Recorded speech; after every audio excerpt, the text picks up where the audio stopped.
तो 2 दिन पहले हमने सोशल मीडिया पे कुछ सवालात पोस्ट किए थे और उसमें मेंशन किया था कि कौन है जो इन सवालात के जवाब दे सकता है। तो उसमें हमारे कुछ भाइयों ने कमेंट किया था कि हम इस सवालों के जवाब देना चाहते हैं। उनमें से एक है इनकलाब समाचार के संपादक शाकिर रज़ा साहब।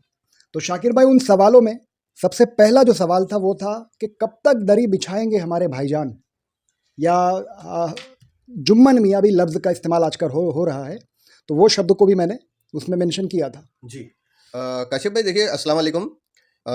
सभी आपके जो दर्शक हैं उन सभी को मेरा प्यार भरा सलाम, और जो भी इस पॉडकास्ट को देख रहा है उन सबको मेरी दरख्वास्त है कि इस पॉडकास्ट के अंदर काशिफ भाई के द्वारा पूछे गए सवालों को ज़रा ध्यान से देखे, समझे और जाने, क्योंकि ये सवाल आज के मौजूदा वक्त में मुसलमानों के हालात पे आपने पोस्ट किए हुए थे फेसबुक के ऊपर में, और शायद से मैं पहला ही वो शख्स था जिसने तुरंत ही रिप्लाई दिया था आपको कि मैं इस पर आपको आंसर देने के लिए तैयार हूँ करके। तो काशिफ भाई, इसमें ऐसा है कि ये जो जुम्मन लफ्ज़ का इस्तेमाल किया जा रहा है, ये पहले तो इस लफ्ज़ पे ही मेरा एतराज़ है। किसने अधिकार दिया मुसलमानों को बदनाम करना, बेइज्जत करना या रुस्वा करने का उन लोगों को जिनके बाप दादा पिछले 30 साल 25 साल से सिर्फ बीजेपी की कमाई पे अपना पूरा परिवार पाल रहे हैं, और आज वो एक नामधारी मुस्लिम पॉलिटिकल पार्टी का हिस्सा है, तो वो हमें रुस्वा करके जुम्मन बोले, ये अधिकार किसने दिया? जबकि उनके नसों में दौड़ने वाला खून तो पूरा बीजेपी का ही कमाई का है। आपको बताना चाहूँगा, ये जुम्मन मियाँ और अब्दुल, ये 2 लफ्ज़ ज़्यादातर ऐसी पार्टियाँ जो अभी-अभी सियासत में आई है, जी ख़ास करके मुस्लिम पार्टियाँ ये है, देखिए, जो जुम्मन मियाँ और अब्दुल लफ्ज़ का इस्तेमाल करती है। मैं अगर खुल के बोलूँ तो ये लफ्ज़ का इस्तेमाल AIMIM के कार्यकर्ताओं की तरफ से मुसलमानों को रुस्वा करने के लिए किया जा रहा है। ये मुसलमानों को बेइज्जत करने का जो नया तरीका इन्होंने निकाला है और चाहते हैं कि मुसलमान इनको वोट दे। तो भाई, आपके पास समाज को डेवलप करने का कोई ब्लूप्रिंट नहीं है। ओवैसी का कोई कॉन्क्रीट वर्क कम्युनिटी डेवलपमेंट के लिए कभी हमको देखने नहीं मिला। चूँकि देखिए, हम डेटा पे बात करते हैं, स्टैटिस्टिक्स पे हमारी रिसर्च होती है, हम स्टैटिस्टिक्स को जानते हैं, समझते हैं, तो हम जज्बाती होकर के फैसला नहीं कर सकते।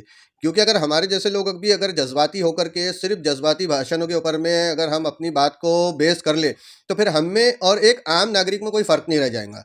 तो लिहाजा चूँकि मेरे जैसा इंसान जो एक स्टैटिस्टिक्स पे बात करता है, तो मेरा सवाल ये है कि जो AIMIM के कार्यकर्ता मुस्लिम समाज को जुम्मन बोल करके मुखातिब कर रहे हैं, तो ये सरासर मुस्लिम समाज को बेइज्जत कर रहे हैं। तो इनको ये अधिकार दिया किसने? और तो जो आपका सवाल है दरी बिछाने का, तो मैं उस पर आता हूँ। अब आपके मेन सवाल पे आता हूँ। मेन सवाल आपका ये है कि कब तक मुसलमान दूसरी पॉलिटिकल पार्टियों में दरी बिछाएगा और अपनी सियासी म्यार कब खड़ा करेगा? तो भाई देखिए, ये इसलिए मुमकिन नहीं हो पा रहा है अभी तक के, क्योंकि चाहे वो मुस्लिम पॉलिटिकल पार्टियां जो सो कॉल्ड अभी काम कर रही है, या जो पिछले कई सालों से सेकुलर पॉलिटिकल पार्टियां काम कर रही थी, और जो पिछले 30-40 साल से कम्युनल पॉलिटिकल पार्टी काम कर रही है, तो हर जगह मुसलमान ने अपना प्रेजेंस रखा हुआ है। यानी बीजेपी जो हेट्रेड की पॉलिटिक्स करती है मुसलमानों के खिलाफ में, पूरे देश में मुसलमानों के खिलाफ को सेकेंडरी सिटीजन बनाना चाहती है, उसमें भी है तो मुसलमान जाके आज बैठा हुआ है, वहाँ भी आप काम कर रहे हैं। दूसरा ये कि जो सेकुलर स्ट्रक्चर भारत का बनाए रखना चाहती है, वो ऐसी पॉलिटिकल पार्टियों में भी आप काम कर रहे हैं। मुसलमान का सियासी वजूद इसलिए नहीं बन पा रहा है क्योंकि मुसलमान अपने हक की लड़ाई लड़ नहीं रहा। हमेशा से पिछले 76 सालों के अंदर मुसलमानों के जितनी भी हक की लड़ाइयाँ हैं, वो गैर मुस्लिमों ने लड़ी है। मुसलमानों ने कभी अपने हक की लड़ाई नहीं लड़ी। सिर्फ एक CA NRC के वक्त में मुसलमान सड़क पे उतरा है, ट्रिपल तलाक बिल के टाइम मुसलमान सड़क पे उतरा है, लेकिन इसके अलावा आप बताएं मेरे को, मुसलमान अपनी लड़ाई लड़ने कब उतरा? जब तक कुछ दिन पहले वक्फ बोर्ड के लिए भी मुसलमान एकजुट हो गए थे। ये जो एकजुटता मुसलमानों ने दिखाई है वक्फ बोर्ड के लिए, उसमें मुसलमानों ने वक्फ बोर्ड अमेंडमेंट बिल के एहतजाज को तो कायम रखा, लेकिन उसको नुकसान पहुंचाने के लिए भी बहुत काम कर लिया।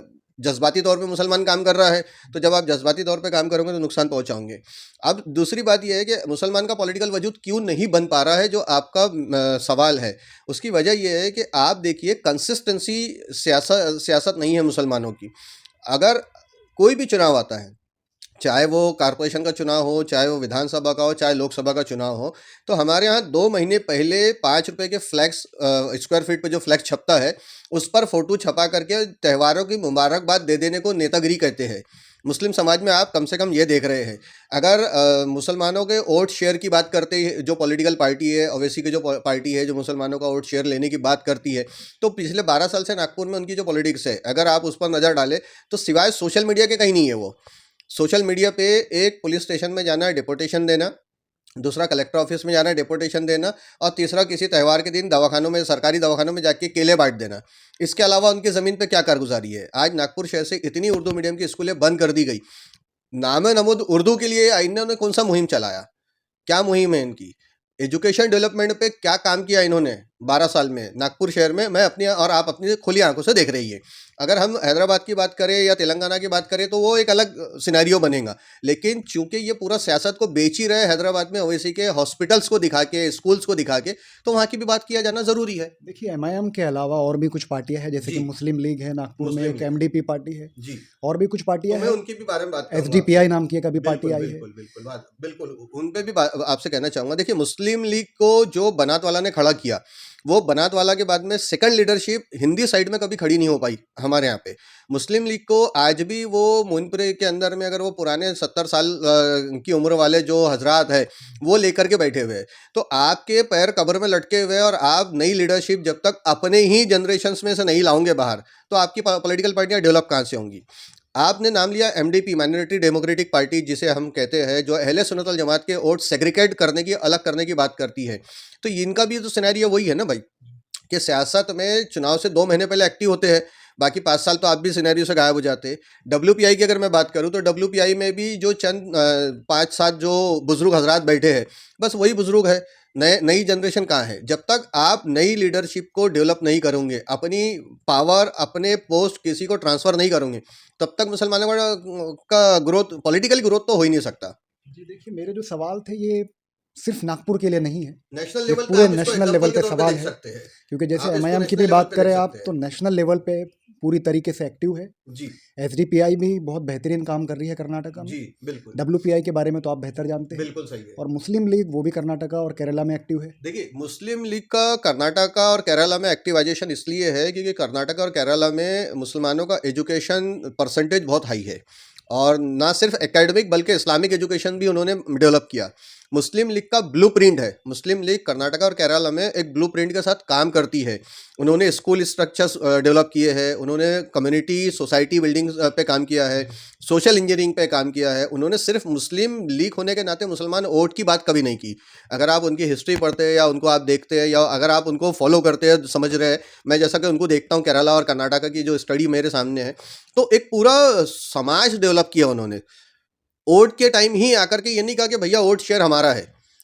तो अगर आप वोट के टाइम आकर के बात करेंगे तो फिर आपके हाथ में कुछ भी नहीं है। तो आपने जो एसडीपीआई की जो बात कही काशिफ भाई, तो एसडीपीआई का जो मदर ऑर्गेनाइजेशन है वो एक ब्लूप्रिंट पे काम कर रहा है, और उसका जैसा एग्जांपल अगर इसको हम ऐसा समझे कि आरएसएस एक मदर ऑर्गेनाइजेशन है जिसका एक ब्लूप्रिंट है, एक आइडियोलॉजी है, एक आइडियोलॉजिकल थिंक टैंकर्स है, वैसा ही एसडीपीआई का एक मदर ऑर्गेनाइजेशन है।